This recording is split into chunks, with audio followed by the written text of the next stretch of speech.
कमलापति महल का कुछ हिस्सा लोअर लेक में डूबा हुआ है। कहा जाता है कि रानी कमलापति का कमरा लोअर लेक में डूबा हुआ है। रानी कमलापति का महल देखने में बहुत ही सुंदर लगता है। कमलापति महल के बाहर एक तोप रखी हुई है। यह तोप बहुत सुंदर है। इस तोप में बारीक डिजाइन भी देखने के लिए मिलता है। इस महल के अंदर आपको बहुत सारी पुरानी वस्तुओं का संग्रह देखने के लिए मिल जाता है। इस महल में भोपाल के बारे में बहुत सारी जानकारी भी मिलती है। इस महल का निर्माण 1722 में हुआ था। इस महल का नाम रानी कमलापति के नाम पर रखा गया है। रानी कमलापति का महल छोटा है मगर सुंदर है। यह महल भारत सरकार के द्वारा संरक्षित है। इस महल में संग्रहालय देखने के लिए मिलता है।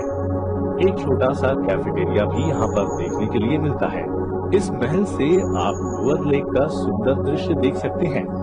इस महल के नीचे अंडरग्राउंड टनल बनाई गई है, जिससे अपर लेक का पानी लोअर लेक में आता है।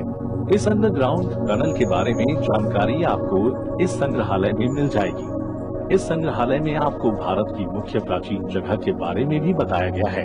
कमलापति महल गोंड वास्तुकला में बनाया गया है। इस महल का खंडहर भाग आज भी आपको देखने के लिए महल के पीछे मिलता है। कमलापति महल परमार राजा भोज द्वारा भोपाल ताल के पूर्वी प्राचीन बांध के ऊपर निर्मित है, जो कि भोजपाल के नाम से भी जाना जाता है। कालांतर में इससे वर्तमान भोपाल का प्रादुर्भाव हुआ।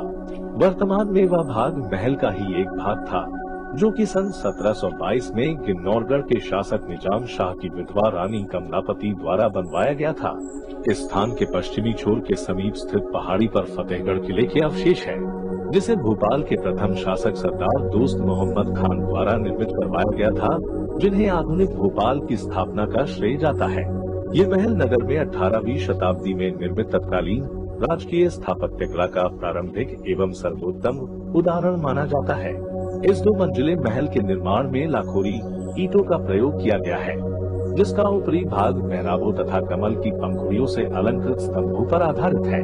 महल में सामने की ओर से बनाए गए हैं। इस महल को पुरातात्विक स्मारक के रूप में भारत सरकार द्वारा सन 1989 में अभिलक्षित घोषित किया एवं तभी से भारतीय पुरातत्व सर्वेक्षण इसकी देखभाल कर रहा है। रानी कमलापति एक गोंड रानी थी। रानी कमलापति के नाम पर है। इस महल को कमलापति महल के नाम से जाना जाता है और इस पार्क को कमला पार्क के नाम से जाना जाता है। स्थानीय लोगों के अनुसार रानी कमलापति के पिता का नाम श्री चंदन गोंड चौधरी था। वह भोपाल के निवासी थे।